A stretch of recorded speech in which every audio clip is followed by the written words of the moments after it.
Kasih karunia dan damai sejahtera dari Tuhan Allah Bapa kita dan dari anaknya Tuhan Yesus Kristus menyertai kami. Amin. Shalom, selamat pagi saudaraku. Mari kita muliakan Tuhan dengan semua pekerjaan kita. Dipimpin terang firman Tuhan dari Yeremia pasal 31 ayat 25, demikian firman Tuhan. Sebab aku akan membuat segar orang yang lelah, dan setiap orang yang merana akan kubuat puas. Demikianlah firman Tuhan.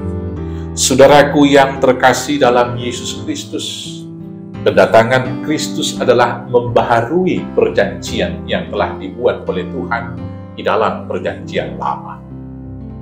Di dalam perjanjian baru, Tuhan mengutamakan kasih sayangnya daripada hukuman. Di dalam perjanjian baru, Tuhan Yesus menawarkan pengharapan daripada penghakiman. Itulah tentunya yang melegakan setiap orang. Karena dalam satu kepenatan, dalam satu pertandingan, pengharapan akan membuat para pemain itu menjadi tahan kunci.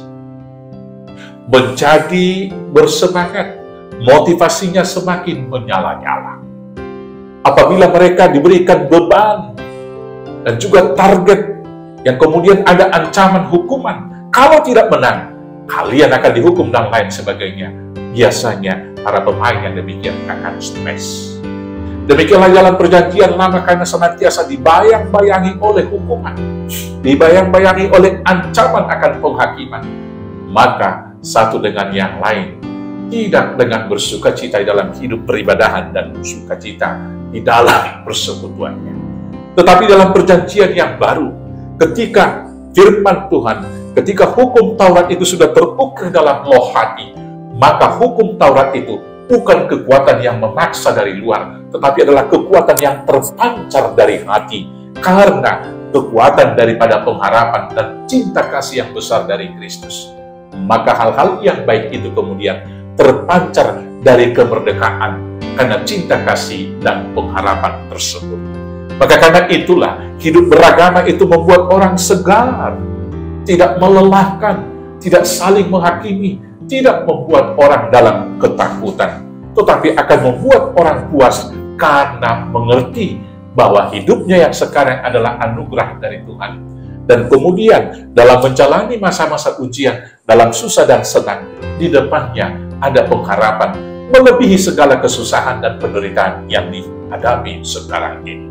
Demikianlah Tuhan Yesus memberikan kepada kita kesegaran dalam kelelahan kita, memberikan kepada kita kepuasan dalam penderitaan yang membuat kita hidup merana. Karena itu, untuk saudara-saudaraku yang terkasih, terimalah pengharapan yang dari Kristus dalam segala penderitaan, karena dengan pengharapan itu kita akan dipuaskan dan akhirnya kita akan dimerdekakan dan diberkati dengan sukacita dan berkat yang berlimpah. Selamat hidup dalam Tuhan Yesus. Tuhan Yesus memberkati. Amin. Kita bersatu dalam doa. Terima kasih Bapa atas pengharapan dan hukum baru yang Tuhan berikan, yang telah Tuhan ukir dalam loh hati kami. Biarlah semangat kami menyala-nyala, melakukan semua tuntutan Bapa, agar nama-Mu dipermuliakan, hidup kami diberkati. Inilah doa kami naikkan dalam nama Yesus Kristus Tuhan kami. Amin. Selamat beraktivitas, Tuhan Yesus memberkati. Horas, horas, horas.